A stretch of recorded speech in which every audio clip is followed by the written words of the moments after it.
हल्फ उठा लिया। Chief justice Pakistan Umar Ahmad Bandial ने जस्टिस मुशर्रफ हिलाली से हल्फ लिया। तकरीब हल्फ बर्दारी में सुप्रीम कोर्ट के जजेस, अटॉर्नी जनरल, वकला ने शिरकत की।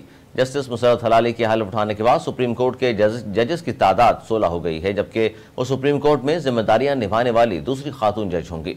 उनसे कबल जस्टिस आयशा मलिक ने 24 जनवरी 2022 को सुप्रीम कोर्ट में पहली खातून जज की हैसियत से हल्फ उठाया था।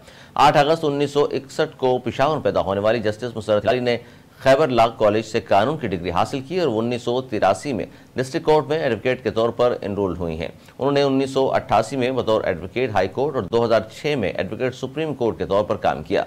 Justice Musharraf Hilali Peshawar high court की पहली खातून चीफ जस्टिस थीं, जबकि वो खैबर पख्तूनख्वा की पहली खातून एडवोकेट जनरल भी रही हैं। इस ओहदे पर उन्होंने 2001 से 4 तक काम किया। उन्होंने 1 अप्रैल 2023 को पेशावर हाई कोर्ट की कायम मकाम चीफ जस्टिस की हैसियत से हल्फ उठाया और फिर उन्हें 12 मई 2023 को हाई कोर्ट का चीफ जस्टिस मुकर्रर कर दिया गया।